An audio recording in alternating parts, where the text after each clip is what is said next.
दोस्तों क्या हुआ जब 5500 साल पुरानी गुफा में एक लड़की रात के 1 बजे चली गई और रात के 12 बजते ही जो उस लड़की ने देखा उसे देखकर लड़की की रूह कपकपा गई। फिर जो उसके साथ हुआ ये जानकर आपके भी पैरों तले जमीन खिसक जाएगी। नमस्कार साथियों, वीडियो में आगे बढ़ने से पहले सभी महाकाल के भक्त एक बार सच्चे मन से कमेंट बॉक्स में हर हर महादेव अवश्य लिखें। तो चलिए बढ़ते हैं वीडियो में आगे की ओर।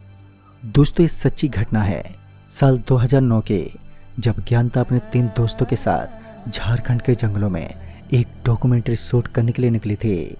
वैसे तो ज्ञानता और उसके दोस्तों ने झारखंड के जंगल के बारे में अच्छे से स्टडी की थी।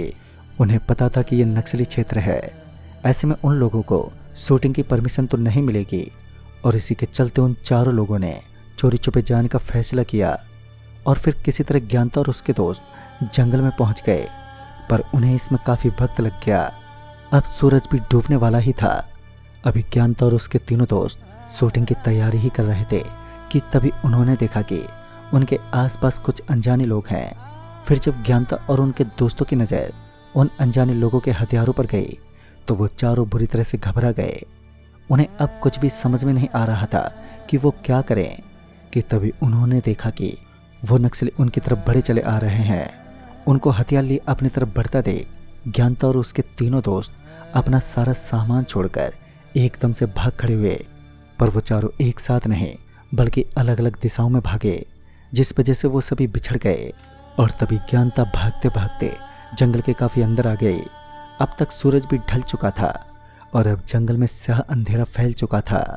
अब तक ज्ञानता की सांसें भी फूल चुकी थी और उसका गला बुरी तरह से सूख चुका था। ज्ञानता आखिरकार थक हार कर वहीं पर बैठ गई। अभी ज्ञानता यही सोच रही थी कि वो इस मुसीबत से कैसे बाहर निकलेगी कि तभी उसे पानी गिरने की एकदम से आवाज़ सुनाई दी। फिर जब ज्ञानता ने ध्यान से सुना तो उसने पाया कि वो पानी की आवाज़ उसके पीछे से आ रही है।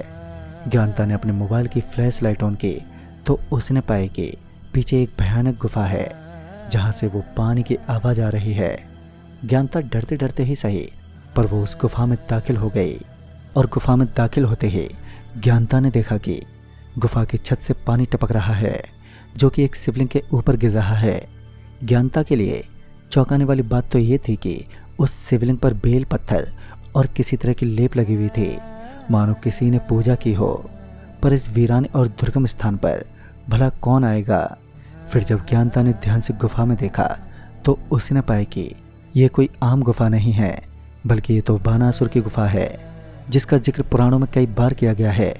और ज्ञानता ने कुछ इस गुफा के रहस्यों के बारे में भी पढ़ा था, जिसके मुताबिक बानासुर महादेव का सबसे बड़ा भक्त था और महादेव के वरदान के चलते वो इतना शक्तिशाली हो गया था कि श्री कृष्ण को बानासुर के डर से इस गुफा में छुपना पड़ा। और शायद बानासुर अपने 1000 हाथों की शक्ति से श्री कृष्ण को मार भी डालता अगर स्वयं महादेव बीच में नहीं पड़ते। कहा जाता है कि बाणासुर हर रात इस गुफा में शिवलिंग में पूजा करने आता है और अगर कोई उसे देख लेता है तो उसकी वहीं मृत्यु हो जाती है। अब ज्ञानता अच्छे से जान चुकी थी कि उसका यहाँ रुकना खतरे से खाली नहीं है, पर ज्ञानता ये देखना चाहती थी कि उसने जो कुछ भी सुना या पढ़ा है क्या वो हकीकत है या फिर महज एक अफवाह। और उस समय ज्ञानता से ही सबसे बड़ी भूल हो गई। ज्ञानता ये देखने के लिए ये सच है या झूठ तो वो वहीं गुफा के एक कोने में छुप गई। और जब ठीक रात के 12 बजे तो वहाँ जोरों की हवाएं चलने लगी और वहीं ज्ञानता को बड़ी बेचैनी शुरू हो गई। देखते ही देखते वो हवाएं तेज तूफान में बदल गईं और फिर जो ज्ञानता ने अपनी आंखों से देखा उसे देखकर उसकी आंखें फटी की फटी रह गईं। दरअसल ज्ञानता ने देखा कि अचानक उस गुफा में तेज रोशनी फैल गई।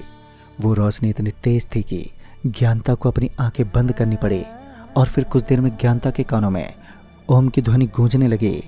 फिर तकरीबन 20 मिनट बाद जब सब कुछ शांत हुआ तो ज्ञानता ने देखा कि उस शिवलिंग पर अब ताजे बेल पत्थर चढ़े हुए हैं और उस लेप की मात्रा भी काफ़ी ज़्यादा है। दोस्तों ये सब देखकर ज्ञानता को अब यकीन हो गया था कि पुराणों में लिखी बात 100% ठीक है। खैर सुबह होते ही ज्ञानता वहाँ से निकल गई और वो अपने घर पहुँची। उसके दोस्त भी तब तक अपने घर पहुँच चुके थे, पर ज्ञानता की तबीयत बहुत तेजी से अब बिगड़ने लगी थी। डॉक्टर को ज्ञानता की बीमारी अब समझ में नहीं आ रही थी, पर ज्ञानता को मालूम था कि उसने जो गलती की है उसे उसकी सज़ा ज़रूर मिलेगी। और फिर कुछ दिनों के बाद ज्ञानता की मौत भी हो गई। तो दोस्तों, आपका क्या कहना है इस चमत्कारिक घटना को लेकर, ये आप हमें नीचे कमेंट बॉक्स में बताएं। अगर वीडियो आपको पसंद आया हो तो वीडियो को लाइक शेयर जरूर करें। तो मैं जल्दी मिलूंगा ऐसे ही एक और चमत्कारिक घटना के साथ। तब तक के लिए हर हर महादेव।